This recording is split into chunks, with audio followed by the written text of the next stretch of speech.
Isabelle Ferroc-Dumez, bonjour. Vous êtes Bonjour. directrice scientifique et pédagogique au Clémy national et nous allons parler de la famille et du numérique. Donc vous avez produit au Clémy un guide pratique qui s'appelle La famille tout écran. Déjà pourquoi? En fait, le numérique l'objet, c'est l'école, les dangers des élèves. Est-ce que la famille est concernée? Alors oui, la famille est concernée parce que les parents ont besoin de comprendre ce qu'on fait à l'école avec le numérique. Les enseignants sont aussi demandeurs d'informations venant des parents sur la consommation aussi des élèves.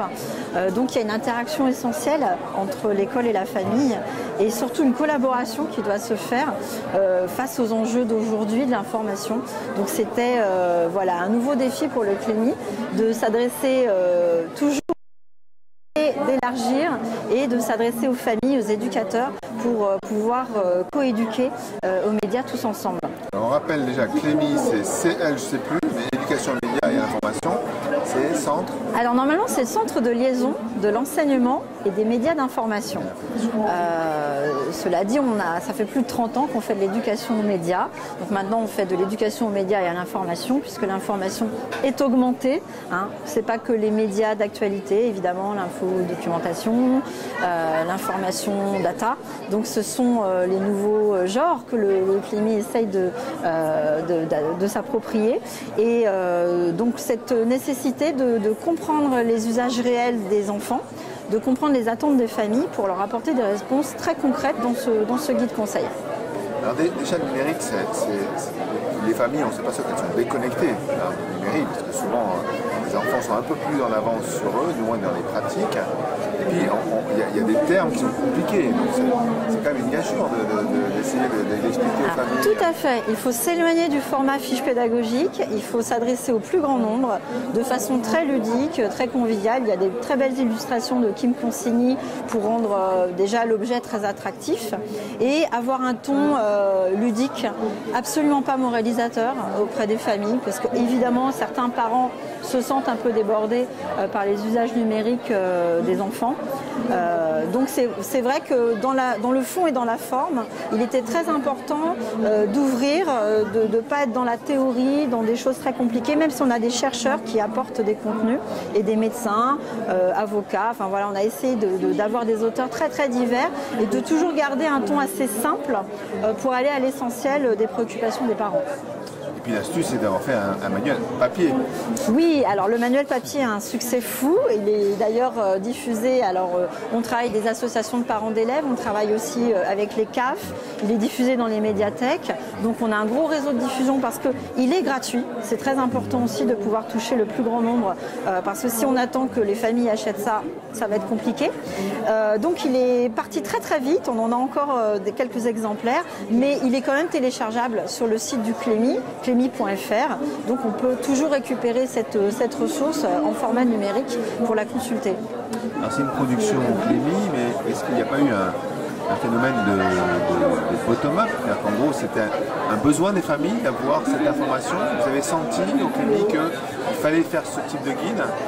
Oui, il y avait quand même une demande de parents. Alors on est dans une époque assez difficile où les enseignants se sont retrouvés face à des situations compliquées à l'école qui renvoient souvent à des pratiques domestiques avec l'idée pour les parents de dire je ne sais pas ce qu'il fait sur les réseaux sociaux. Oui, peut-être il dit ça, peut-être il publie ça de façon pas très responsable. Quel site mon enfant va voir? On sait qu'on a des phénomènes de radicalisation, de théories de complot qui occupent beaucoup les esprits et les parents ont besoin aussi d'avoir des conseils très très pratiques. Donc oui, c'est venu par la base et surtout au niveau du Clémy, on a des partenariats depuis de nombreuses années avec des associations d'éducation populaire. On travaille avec la Ligue, on travaille avec les CMEA, on travaille aussi avec l'UNAF. Donc on a eu aussi ces associations de parents d'élèves qui nous ont dit voilà, il faut être aussi sur ce terrain pour aider les familles. Et en fait, on a quand même deux volets, enfin, je résume ces deux, c'est le comportement de l'enfant sur Internet, donc les réseaux essentiellement, comment se comporter proprement, on va dire, oui. Harcèlement, tout ça. Pas donner ses données personnelles. Voilà, données personnelles. Et puis aussi ce qu'on lit. comment interpréter ce qu'on voit, ce qu'on peut partager et faire attention à tout ce qui est à la mode aujourd'hui, les fake news, Alors c'est vrai que la problématique, elle est plus dans la façon dont les enfants vont aller chercher l'information. Par ailleurs, ils ne vont pas forcément chercher l'information vient à eux, de façon parfois très insidieuse. Le problème, c'est que ce n'est pas toujours de l'information, c'est souvent de la communication, voire de la propagande. Donc ça, c'est une vraie réalité. Et on n'est plus dans l'idée de recevoir le média, mais surtout de se préoccuper des pratiques de publication des jeunes, parce que les jeunes s'expriment sur les réseaux sociaux, tout simplement republier, retweeter, etc. C'est une façon de diffuser une information, de s'exprimer. Et là, on a vraiment des comportements très très spontanés et pas réfléchis, pas raisonnés. Donc c'est vrai qu'il est important aussi d'aller sur la démarche de l'enfant producteur d'informations pour qu'il puisse le faire de façon raisonnée, responsable et aussi critique par rapport à ce qu'il peut recevoir et faire suivre à ses amis par exemple. La tâche est quand même immense parce qu'on sait que souvent à un certain âge, les enfants ont envie justement de passer de l'autre côté, histoire de ah oui, ils ont 2 comptes Facebook, un pour les amis, un pour les parents. Alors c'est pour ça qu'on est bien au Clémy sur l'idée qu'il faut éduquer les enfants le plus jeune possible, dès la maternelle. Parce qu'en effet, un enfant de maternelle, on ne va pas avoir tous ces conflits qu'on a avec les ados sur les réseaux sociaux. Donc on peut poser l'objet de façon non émotionnelle, apprendre petit à petit qu'est-ce qu'on peut communiquer sur la vie de la classe, sur les camarades, qu'est-ce qui est publiable, et puis progressivement aller sur des enjeux de publication plus importants.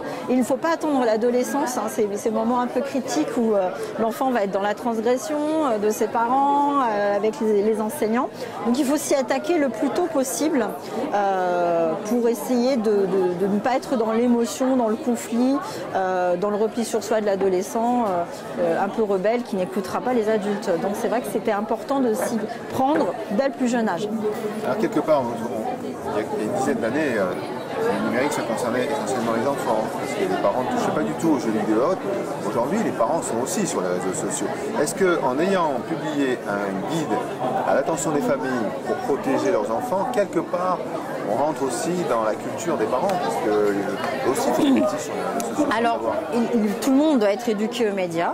Il y a pas mal de choses qui nous échappent les uns les autres. Le fonctionnement des algorithmes, c'est quand même opaque pour beaucoup d'adultes aussi. Donc évidemment, on souhaite aussi éduquer les parents. Je pense qu'on est vraiment dans une démarche de coéducation où les enfants peuvent montrer à leurs parents ce qu'ils font. Donc les parents peuvent apprendre de leurs enfants et puis ne pas croire que les enfants sont des digital natives, nés dans le numérique, donc forcément ils ont toutes les compétences numériques.